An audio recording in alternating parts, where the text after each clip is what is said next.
Good morning, everybody. This is clinical hypnotist Scott Schmerin.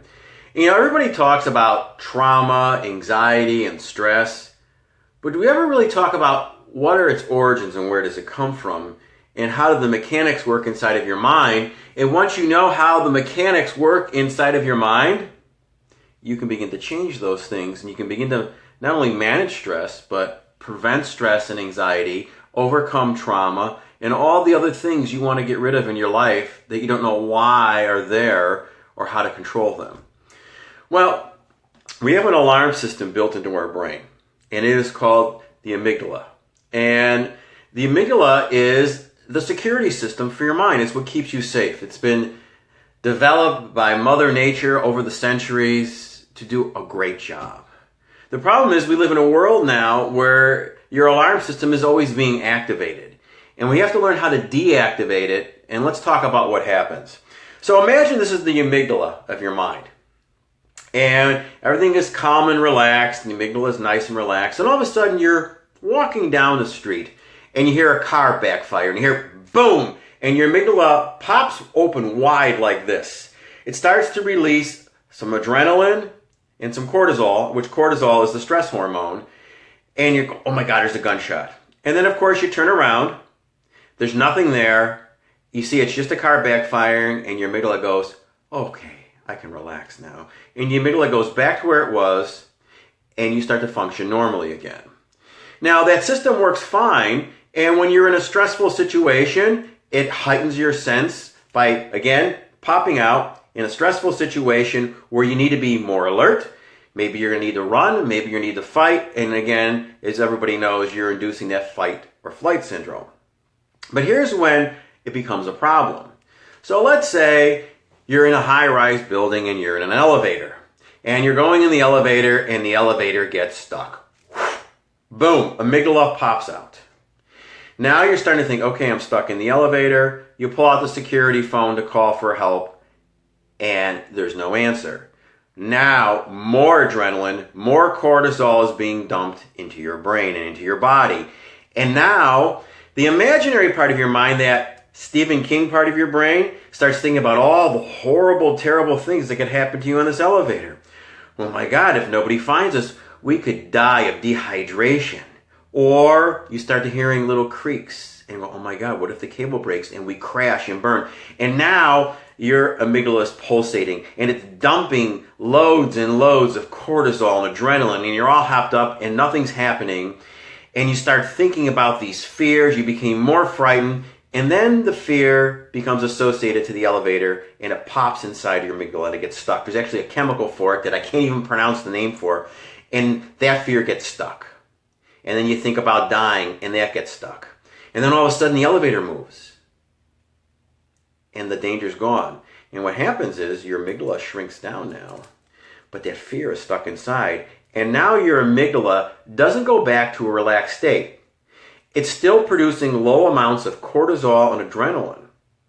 And after a while, you get used to it. And what does that do? Maybe you have a hard time being focused. Maybe you are a little bit more irritable. Maybe you have a short temper. Maybe you get angry. And then all of a sudden, you see an elevator, boom, and that fear pops out. And it's not a memory. You start living that trauma as if it's real. This happens for people that have had horrible trauma as a child, whether they were sexually abused, whether they were physically abused, or even mentally abused, or maybe even got a sense of abandonment as a child. Soldiers that are coming back from the war, or other people that are suffering PTSD, what's happening to them? Their amygdala is not relaxing. And the trauma in their mind is in the present moment, and a certain physical characteristic, maybe they see something, maybe they hear something, and boom, you're right back here, and they're always living with an amygdala that is stressed out, dumping cortisol and adrenaline, which, by the way, when you have too much cortisol in your system, you have a tendency to gain belly fat and gain weight. So we're constantly living in a state where we're always on edge. Our amygdala is always being activated. How about some of the things you watch on TV? Violence in the news, horrible, terrible situations happen in the world, and your amygdala is just pulsating all day long. Because you know what? We haven't evolved and changed enough as human beings to adapt to the society we live in today. So what can we do? What's a simple tool I can give you today that'll help you begin to relax. And the only way to counteract cortisol, that stress hormone in your mind and through your body, is through another hormone called oxytocin, which helps you relax and gives you a good feeling. So I'm going to show you something very simple today that'll allow you to produce huge amounts of oxytocin when you are feeling stressed out. And it's really very simple. It's an access point on your head. And it's this band right across here, over your eyes, the width of your eyes, just above your eyebrows. And what happens is when you stimulate this area, you begin to activate your pancreas and your pineal gland, and you begin to have a huge oxytocin dump, which will begin and will counteract and absorb the cortisol in your system. So what can you do? Very simple. You take 2 fingers. Take these 2 fingers, or it could be the 2 fingers on any other hand, or if you want to use 3 fingers, or you want to use 1 finger, I use 2 fingers.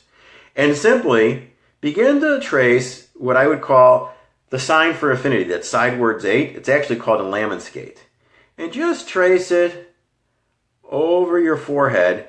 In fact, you probably should do it with your eyes closed. And do it 20 to 30 times. And with your eyes closed 20 or 30 times, after about the 30th time, you open your eyes, and what you'll feel is it'll feel really good. In fact, one of the things in hypnosis is this is an excellent induction to induce somebody in a hypnotic state because it instantly relaxes the body and the mind, producing huge amounts of oxytocin.